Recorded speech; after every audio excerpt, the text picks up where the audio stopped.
Your review from Garcia to how Ryan Garcia proved the world wrong by beating up Devin Haney. My fault. Ryan Garcia just shocked the world. This is quite possibly the funniest outcome, despite all of the antics. Be it his new behavior, his erratic posts online, his party lifestyle and definite drug use, various moments we had at the press conferences, or his hilarious weigh-ins where it appears he chugs a beer to miss weight by 3 pounds. Again, after all of that, he still came out there against one of, if not the best lightweight in the world, and put his ass on the canvas 3 times and made him look like an amateur. Yeah, bro. He spanked David Haney, bro. Nah. You want about Ryan Garcia, but he proved that night he deserves to be in the top of the lightweight / super lightweight division, and he is really one of the best, even if you don't take him seriously as a person outside of the ring. As for Devin Haney, this was obviously the worst possible outcome imaginable. It's pretty that fight was embarrassing for David Haney. Was at one point a -900 favorite, and by most accounts was supposed to comfortably beat a guy who many thought didn't take boxing seriously. Wait, so they was betting on this fight, bro? People was betting on this fight? It's crazy. I ain't betting my money on anything. Bugging. That's my hard-earned money. Fuck. I'm betting on nothing. It's my hard-earned money. Bugging the fuck out. And was losing his mind. You ain't about to take my money. Bugging? Are you dumb? So in today's video, let's uncover what went right for Ryan Garcia in this fight, what went wrong for Devin Haney, and most importantly, let's break down Ryan Garcia's new mindset and why I think this new version of Ryan and how he's thinking got him this win and is really good for him moving forward. First round was already a shocker coming out of Ryan Garcia. He came out guns blazing, put that pressure on Devin Haney, and found his signature left hook early, right on the button, as Devin Haney opened up for a jab of his own. After this, Ryan was all over Devin, bringing him to the ropes. Then a couple moments later, Ryan Garcia catches Haney again with a tight right hand, which forces Devin Haney to clinch. In the second round, Devin Haney was a little smarter. He stayed behind the jab, but this time got out of the way of the left hook. Meanwhile, Ryan Garcia just kept spamming his left hook, and I thought that the moment in the first round would be false confidence for Ryan, as he kept trying to find that big moment again with the left hook, often missing bad. Third round was more of the same. Devin Haney was sticking that jab to the head and body, and Ryan was trying to find something big, but there was a lot more holding in this round. In the middle of the round, as the ref was trying to break up this hold, Devin threw a punch during this sequence and only got a warning, which is obviously bullshit considering the next time we would see something similar.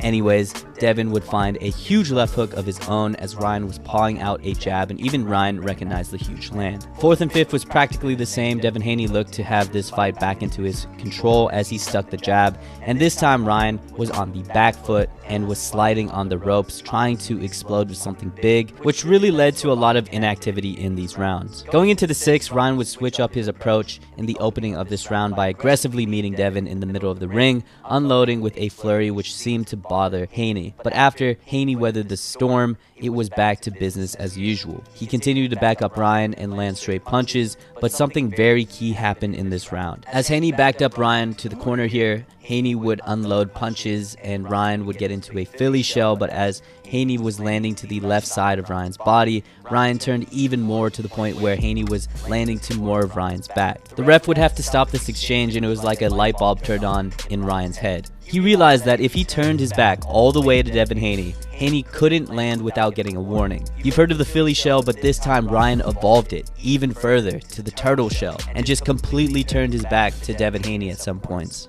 In the seventh, after the revelation for Ryan Garcia, he just got supreme confidence. Ryan Garcia in the start of the round started to throw a lot in the center of the ring, until finally Ryan switched up his approach, threw a jab into a devastating left hook, which caught Devin clean, sent him to the canvas, and rocked him. This was super rocked him for the first time.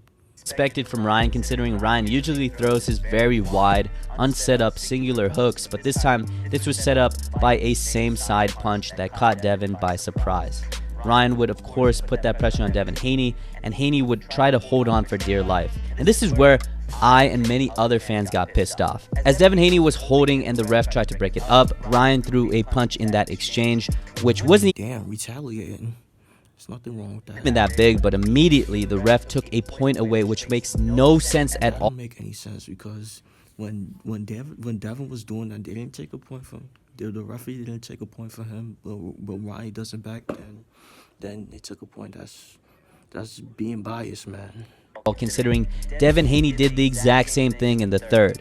Though this moment was absolutely even worse because the ref was stopping the fight to take a nonsensical point, which gave Devin Haney time to recover. Even with that time to recover though, Devin was definitely still on wobbly legs and in a desperation hold fell to the ground again. And for another time when Ryan put that heat on him again, Devin Haney got drunk, tried to hold on and fell to the ground. Into the 8th round, Devin Haney was still on shaky legs but was trying to get back with punches of his own, and Ryan masterfully used his turtle shell. Nothing to know here other than Devin Haney was pushing back Ryan to the ropes and there was a lot of inactivity from Ryan. I honestly don't think he was trying to land anything big. He was just coasting after the big round he had in the previous.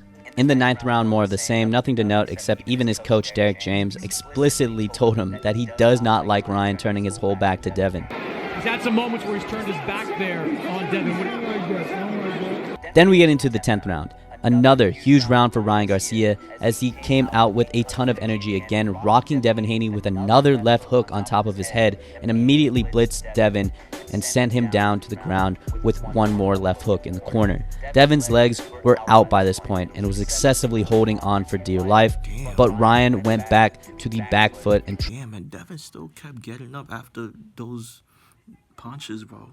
tried to bait Devin into something big. Though finally this was brought again to the middle of the ring and Devin again got caught by a stunning left hook set up by an extended jab, which almost set Devin back down to the canvas, and by this point Ryan was looking for the finish. And this was absolutely bullshit.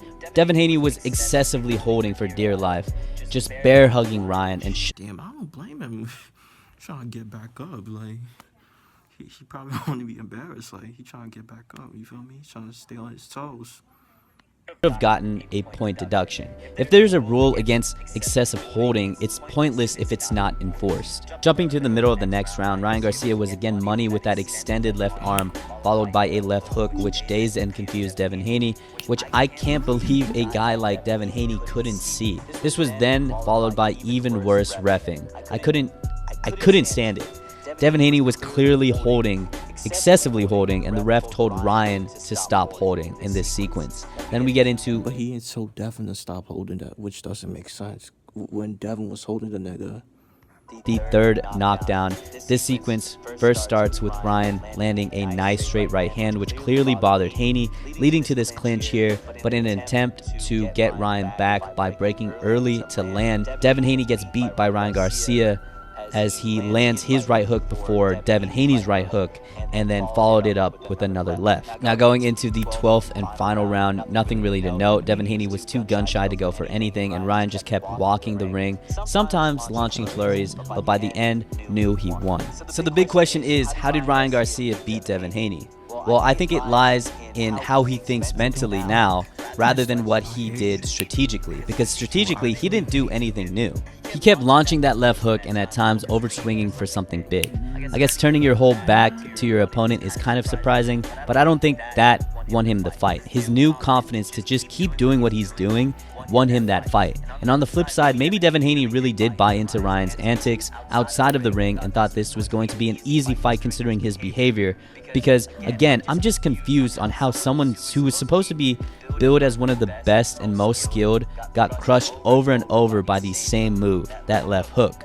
That left hook in the beginning of this fight may have made Devin Haney gun shy to attack like he normally does, though again, it's just surprising that everyone knew Ryan was going to depend on that left hook coming into this fight, and the Haney corner couldn't do anything about it. But going back to Ryan Garcia, this newfound confidence is in stark contrast to how he approached his fight with Luke Campbell.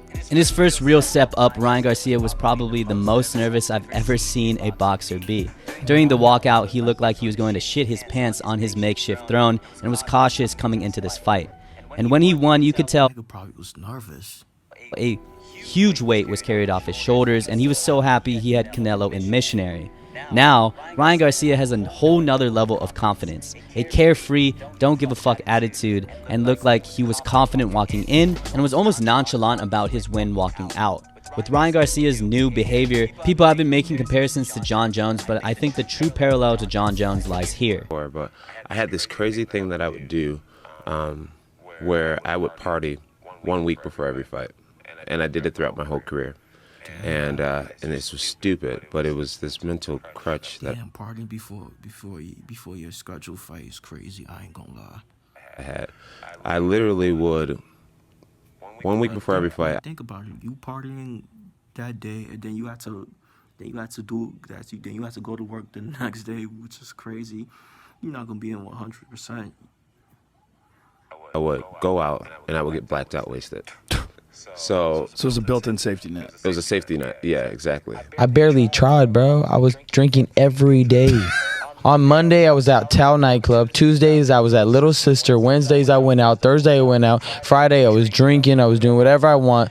The day of the fight, I drank a Blue Moon. I was chilling, bro. His excessive partying outside the ring and having that built-in excuse relieved him of the pressure of the world on his back like you referenced in the past. Ryan was pushed to be the face of the sport so young, and it was evident that that pressure got to him. I think all that pressure built up and imploded at some point, and that's why we see this insane version of Ryan that does not care anymore. Win or lose, Ryan was going to act a fool, and I think with this new type of confidence, this carefree confidence, it's going to be really good for him moving forward, and he's going to be able to perform with absolutely no pressure.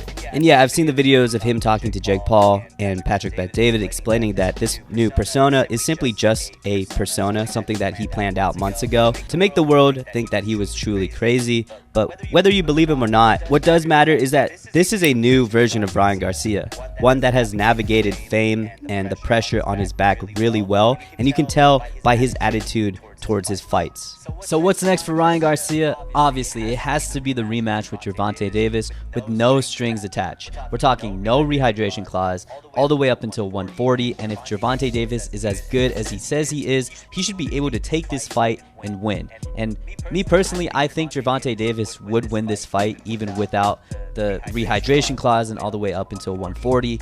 Ryan is bigger and he does look much better in this fight with Devin Haney than he did with Gervonta Davis, but I still do think that Tank is still a little more skilled than Ryan, but this should be definitely a much closer fight than the first.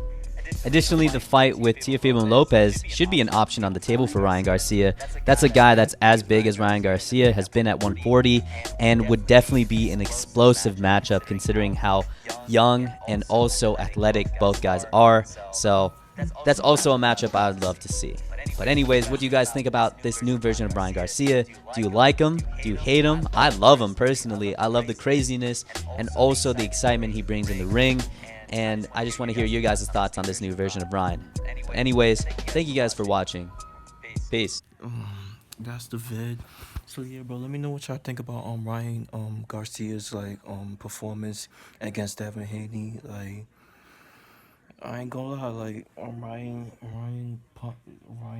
punched Devin Haney to the ring down the ring down like mad times, bro, and Devin Haney kept getting up, kept holding it. Like Devin Haney trying to like get up, keep his balance, and I don't blame him, bro. Like, you feel me? I don't blame him. He trying to hold himself back up.